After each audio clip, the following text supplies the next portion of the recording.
The oil lamps are burning too low. Someone has forgotten to trim them, and the smoke they produce carries the sweet rot of old tallow through a room that was. The marble floors reflect nothing now. The doors to the servants' quarters hang open. There is no sound of sandals on stone, no whisper of cloth against column, no name called into the corridor and answered. Rome, all of Rome, it seems, has remembered somewhere else it needed to be. A man stands at the center of this silence. He is 30 years old. His hands, which have signed edicts governing 70 million souls, now move across an empty table as though searching for something he cannot name. He walks to a window. Below, the city breathes without him. Somewhere in the dark hills beyond the Servian wall, torches are moving toward him. He does not reach for a weapon.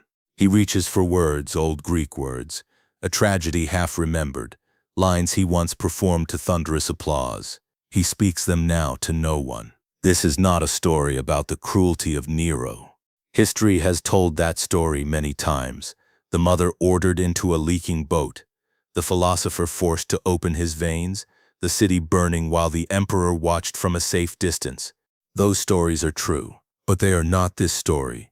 This is the story of a man who genuinely believed that to be an artist was to be beyond ordinary moral reckoning. That beauty, performed magnificently, absolved everything that produced it. And his final hours, recorded by Suetonius with an intimacy that still unsettles, reveal what happens when the performance finally ends, and only the man remains.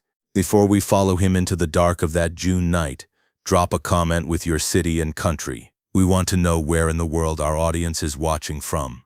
Hit subscribe and join Velours Spectre, premium dark history delivered with the depth it deserves. You are watching Velours Spectre. To understand what Nero lost in the summer of 68 AD, we must first understand what the Roman emperorship had become by the time he inherited it. The office of emperor was, formally speaking, a fiction. Augustus had constructed it with deliberate care. A man who had won a civil war and held sole military command, now presenting himself as merely the first citizen, the servant of republican tradition. The Senate still met. Magistrates were still elected. The old forms were preserved with almost ceremonial devotion. But everyone understood what they were doing, performing a republic that no longer existed for the benefit of a man who held every real lever of power. What Augustus built, his successors amplified. By the time the Julio-Claudian dynasty reached Nero, the imperial office was saturated with religious weight. Emperors received divine honors. Their images were carried in processions. Their words became law not through deliberation but through the simple fact of utterance. The historian Edward Champlin, in his study of Nero's reign, describes the court of the mid-1st century as a place where the distinction between theatrical performance and political reality had almost entirely collapsed. The emperor did not simply rule. He staged his rulership, and the court was his permanent audience. Nero inherited this stage at 16, and unlike his predecessors who had maintained at least a performance of republican modesty, Nero was constitutionally incapable of pretending he did not love it. The Rome he governed was a city of approximately 1 million people, the administrative heart of an empire stretching from Britain to Mesopotamia. Its wealth was staggering: grain from Egypt, silver from Iberia, silk moving along the eastern trade routes. But beneath the marble and the aqueducts, the system was running on a narrow margin. The treasury that funded the legions also funded the spectacles. The spectacles maintained the loyalty of the urban poor, and the loyalty of the urban poor was the foundation upon which all imperial authority ultimately rested. Nero understood the last part instinctively. He understood the first two parts rather less well. Suetonius describes him physically with the precision of a man who had access to first-hand accounts, medium height, his body already softening in his late 20s from excesses he had never learned to moderate, his eyes blue-gray and weak in strong light, his neck thick, his stomach protuberant. He was not the lean military figure that Roman virtue demanded. He was the body of a man who preferred the theater to the training ground, the lyre to the sword. But the same Suetonius also records something that receives less attention than his crimes. Nero took his art seriously. Not as a performance of power, genuinely seriously, the way a student takes a craft seriously. He studied voice under masters who assigned him exercises and strict dietary regimens. He competed in the Greek games, the actual competitions, not the rigged exhibitions a nervous court might arrange, and he appeared before real audiences who were reported, by those not personally terrified of him, to find in his voice a quality of genuine expressiveness. He was also, historian Miriam Griffin notes, a man almost pathologically dependent on approval. The applause of a crowd was not a pleasure for Nero. It was a metabolic necessity. He needed to be watched performing well in order to believe himself real. This is not unusual psychology. It is, in fact, the specific psychology of certain kinds of artists, and it produces both their greatness and their catastrophe. In Nero's case, the catastrophe would be Rome's problem to absorb. For 14 years, Rome absorbed it. Then, in the spring of 68 AD, it stopped. The collapse did not arrive in a single moment. It began, as most catastrophic failures do, as a slow erosion, a series of small defections that each seemed containable until suddenly they were not. In the spring of 68 AD, Gaius Julius the Vindex, the governor of Gallia Lugdunensis, raised the standard of revolt. He was crushed within months by the Rhine legions, not because those legions were loyal to Nero, but because they were loyal to their own commander, Verginius Rufus, who declined the throne for himself and left the political question unresolved. Nero celebrated the suppression of Vindex with a relief that Suetonius calls almost childlike. He had survived. The audience had not left. Then Galba moved. Servius Sulpicius Galba was 70 years old, a man of old republican virtue and exacting personal standards.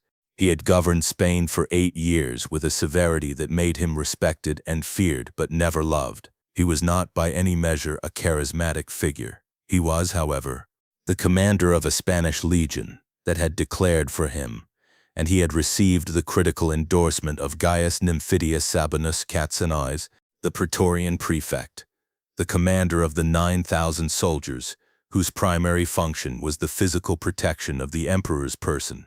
When the Praetorian Guard shifts its allegiance, the emperor loses his audience and his bodyguard in a single moment. Nero learned of the guard's defection on the night of June 8th. Suetonius records what followed with the specificity of a court diarist. Nero woke in the middle of the night to find his chamber empty. He called for his chamberlains. No one came. He dressed himself a detail so small and so devastating that Suetonius includes it as though he understood its full weight, and went from room to room in the imperial palace, opening doors, finding nothing. No guards, no freedmen, no slaves, just the echo of his own footsteps on floors that had been buffed that morning by hands that were now carrying those same hands somewhere considerably safer. He found 4 people. In the entire machinery of the most powerful court on earth, 4 people remained, 3 freedmen and a woman named Acte, a former lover who had maintained, somehow, a loyalty that his wives and ministers had not. Suetonius records what he said when he found them. He asked for someone, anyone, to provide him a model of how to die. The Latin is precise. He wanted an example of dignified death, the kind that Roman tradition demanded of a man in his position. He received silence. Then he proposed something that has remained, across 2,000 years, one of the most revealing moments in the entire record of his reign. He proposed that they all flee together to Egypt, where he could live as a performer, anonymous, sustained by his voice, beginning again without the weight of empire, the freedom of the stage without the obligation of the throne. It is a remarkable moment.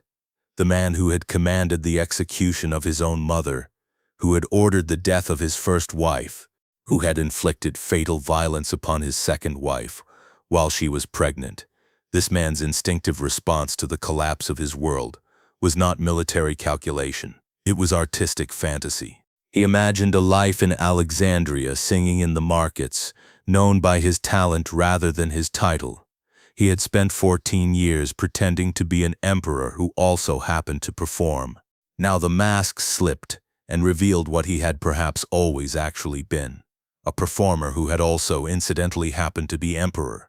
Acton and the freedmen said nothing to this proposal that history records, but one of the freedmen, a man named Faun, offered what he could. A villa 4 miles north of the city, modest, owned by Faun himself, a place where Nero could hide while the situation resolved itself. The language of men who cannot tell an emperor that there is nothing left to resolve. They left the palace before dawn. Nero wrapped himself in a plain cloak, no imperial purple, no insignia, his face covered, and rode with the 4 of them along the Via Nomentana in near darkness. Suetonius records that he could hear, from the road, the sound of soldiers in the barracks they passed, cursing his name and calling out Galba's. He heard people in the dark calling for his destruction. He rode past. He kept his face covered. He said nothing. Then the horses startled. A sudden sound, something on the road, something small, something that in any other context would have meant nothing. The horses bolted briefly, Nero's hood fell, and in the gray pre-dawn light, a man recognized his face. He was a former soldier. He saluted, not as an enemy, as a subject who had not yet received updated orders. He saluted the emperor and walked on, and Nero, according to Suetonius, began to shake. This is the moment that historians of the period find most revealing, not the flight from the palace, not the abandonment by the guard. This, a single former soldier saluting him on an empty road, undid him more completely than the defection of armies, because the salute was real. One person still saw him as emperor, and the distance between that soldier's perception and the reality closing in from every direction was so extreme that Nero's body registered it as pure terror before his mind could process what it meant. They reached Faun's villa as the sky began to lighten. They could not enter through the front, too visible, too exposed. A servant pointed them to a passage at the rear of the property, through a gap in the wall, along a path cut through reeds and bramble. Suetonius notes that Nero, the emperor of Rome, lay down flat on the ground to crawl through this gap. He cut his hands and feet on the thorns as he went. He did not speak while he bled. Inside they found a single room. One mattress, thin, stuffed with something cheap. Faun offered bread and water. Nero could not eat. He drank a little from his cupped hands. The man who had drunk from vessels of hammered gold now drank from his own palms in a freedman's back room. And then he waited. And the waiting was its own kind of violence. Word arrived that the Senate had, in his absence, passed formal judgment. The sentence was ancient and specific, to be beaten to death with rods in the traditional republican manner reserved for enemies of the state. The sentence was largely symbolic. It was not going to be carried out in that form, but it was the institutional machinery of Rome speaking in the clearest possible terms. You are no longer one of us. You are not even an emperor anymore. You are a name being processed by a system that has already moved on. He wept when he heard it. Suetonius records this without commentary. Somehow the absence of commentary is more devastating than any observation could have been. Nero, who had wept publicly at his own theatrical performances and had expected the world to weep with him, now wept in a freedman's back room with no audience left to receive it. The grief was real. There was simply no one remaining for whom it could perform a function. He asked them to dig a grave. This is documented in Suetonius, with the same matter-of-fact precision that characterizes his account of the whole night. Nero supervised the dimensions. He wanted it roughly to his own measure, because even now, even here, there was an instinct toward the aesthetic detail, the correct proportion. The scene composed with some minimum of intentional care. He gathered pieces of marble that lay around the garden. He had the freedmen bring water and arrange it near the site. He had pieces of wood brought for a pyre.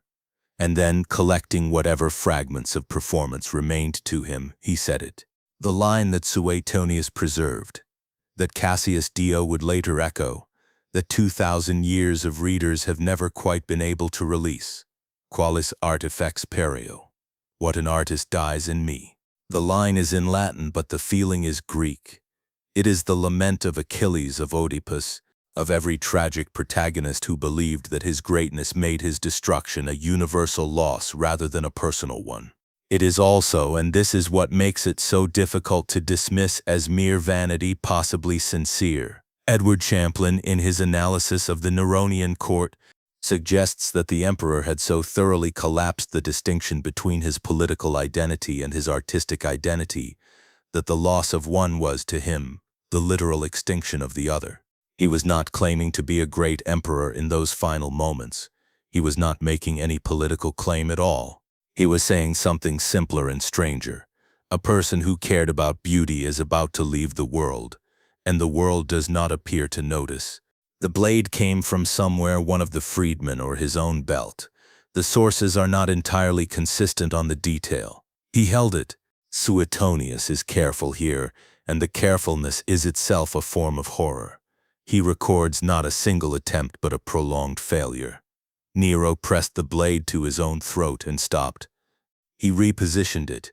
He stopped again. He spoke to the blade, to himself, to some internal audience that was the last audience he had left, something like encouragement, something like a director's instruction to an actor who refused to perform the scene. He quoted Greek tragedy again. He used the word courage, as though saying it would produce it. He could not do it. The man who had ordered the drowning of his mother, the strangling of his first wife, the enforced death of his tutor Seneca, this man could not direct a blade into his own flesh. The capacity for commanded death had not translated into the capacity for personal death. They are, it turns out, entirely different acts. One requires only power. The other requires something that power cannot provide, and cannot purchase, and cannot perform into existence. It was the sound of hoofbeats that finally moved the moment forward. The horses of messengers sent to find him, or the advance riders of a detachment, accounts differ slightly, could be heard on the road outside, close, getting closer. Nero heard them.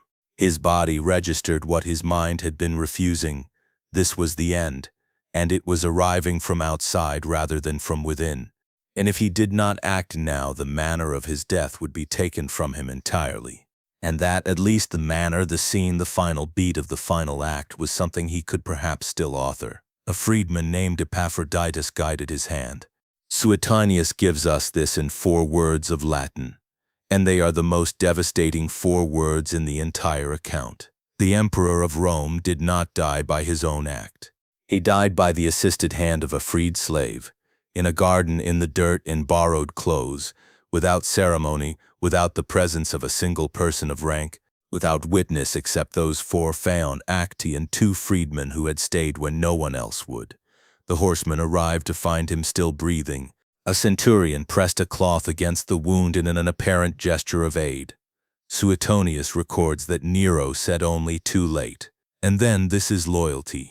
Whether these were his actual final words or the kind of dignified closing lines that Roman biographical tradition inserted into noble deaths, we cannot know with certainty. What we know is that by the time the sun was fully up on the 9th of June, 68 AD, the last of the Julio-Claudians was dead in a garden outside his own city. He was 30 years old. He had reigned for 14 years. The performance was over. Galba entered Rome. The Senate, with the practiced efficiency of an institution that had survived many emperors and fully expected to survive many more, transferred its formal obedience to the new man and updated its records accordingly. The Praetorian Guard, whose defection had ended Nero's reign, would murder Galba within 7 months and sell the Blenfaltstutiliation had Nenfro thrown to the highest bidder. A preview of the year of the 4 emperors that would tear the Roman world apart before Vespasian finally restored order in 69 AD. Nero was buried by the women who had loved him. Actec, the former lover who had stayed through the final night, paid for his funeral from her own resources. His nurses, 2 women named Eclogue and Alexandria, arranged his body and saw him interred in the tomb of the Domiti, his paternal family. He received no imperial funeral. He received no divine honors. The Senate that had applauded his poems did not mention his name, but the city mourned, quietly and formally, in ways the official record did not capture. Flowers left at his tomb for months afterward. whispers of a rumor that he had not truly died, that he would return. The rumor persisted long enough that 3 separate men impersonating Nero rose in the decades after his death, each finding an audience willing to believe. The audience, it seemed, was not entirely finished with him. Friedrich Nietzsche wrote of what he called the Apollonian self, the identity constructed through image, form, and the confirming gaze of others. The Apollonian individual knows himself through his reflection in the world. He requires the mirror of external perception to sustain his sense of reality. When the mirror breaks, the self that depended upon it does not simply feel loss. It experiences something closer to dissolution. Nero was, in the deepest possible sense, an Apollonian figure. He had constructed himself entirely through performance, through the audience's gaze, through the confirmation of applause, through the city's willingness to watch him, and in watching, to affirm that what it saw was real and significant and worthy of its attention. The moment Rome stopped watching, he stopped existing in any sense he could recognize or inhabit. This is not, finally, a story about the punishment of a bad emperor. It is a story about the architecture of identity itself, about what remains of a self when the audience withdraws its attention, when the confirmation stops arriving, when the performance ends and the theater empties and only the person is left standing in the dark of the stage with no script and no crowd and no one to tell them who they are. What an artist dies in me. The line stays with us, because it is not only his. Thank you for watching all the way to the end.